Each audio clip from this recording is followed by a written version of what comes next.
And 好吗？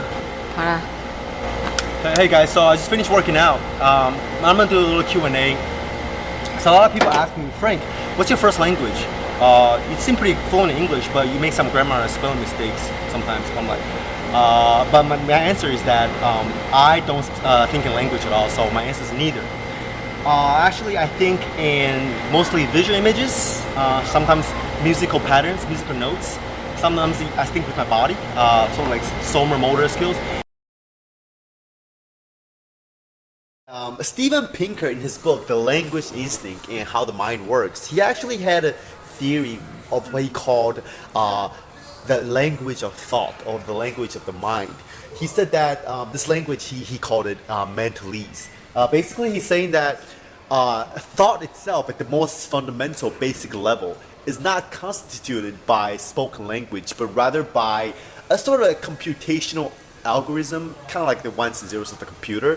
And every time we try to communicate through words with spoken language, you actually have to translate from the language of thought to spoken language, kind of like the way we translate English to Chinese. And what I want to say is that I'm someone who isn't really good at this because language, spoken language, just isn't my strong suit. Now, he said that there are other ways to think, right? For example, people think with visual images, with auditory images, or Einstein said he thought a lot of times he thought in music. People think in abstract patterns. I often think in shapes and like I said, sounds and just things other than spoken language. But a verbal person would have an easier time translating mentalese to a spoken language. So basically he's saying that all of us, not just people who aren't, really, good with words, basically think in this mental language. And he gave his example where deaf people, they can communicate with sign languages, but they never hear any words, right? And also, like, when you try to put your thought into words, a lot of times when you're trying to write an essay, you really have a hard time trying to put things into words because your level of understanding at the fundamental, the mentalese level, is probably sufficient. But when you try to translate that thought into, let's say, English, for English class essay, you have a tough time doing it, right? And okay, now I want to talk about different tracks or different ways that you can express yourself, with language being just one of them. And actually, Nietzsche, he actually said that language, spoken language, is the language of conformity. He said it's the language for the herds, right? You know how he hated, being the sheep and stuff like that, right? So he said that because everyone can basically use written or spoken language to communicate. But he said that to be truly authentic, to be truly expressive creatively, you actually have to go beyond language. That's why he had high praises for artists and musicians, because they used a different mode of communication, different visual languages and musical languages to, express themselves, right? Because if you think about it, the structure of language is predetermined. The grammar, the way that the words are spelled and used, it's all predetermined before you were even born. So if you buy into the idea that language partially shape your thought and behavior, a really big chunk of you is not really yours to begin with. A really big chunk of how you think and how you behave are determined by the grammars of language that were determined by society tens of thousands of years before you were born. So in a way, language is kind of like this double-edged sword. It allows us to communicate, but at the same time, it holds us back.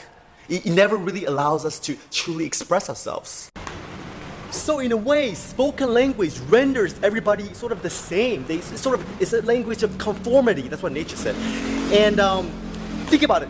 Every word that you use are used by somebody else. How expressive can you be when you try to say "I love you"? And that word "love" is There's only one word to describe the complex emotion of love. Every time you feel love, you feel different. For every person, you feel a different kind of love. But every time you say I love you, you use the same word. But you try to use that same word to sort of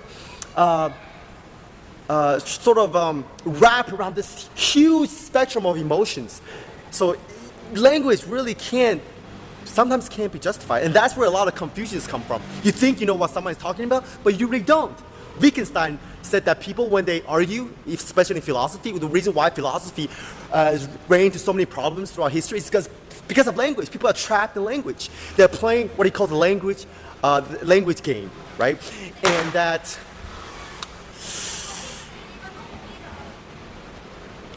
when I say the word love, when I tell my girlfriend I love you, I'm throwing out that word love, and she has to catch it with her mind. I'm throwing it out with my mind, with my own set of definition and rules that based on my historical context and my previous perceptions of what love is, and she has to interpret it with hers.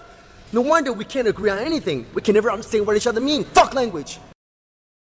I like to think about language sort of like an alien force, or like sort of like a matrix that's all around us. And we were born into this world.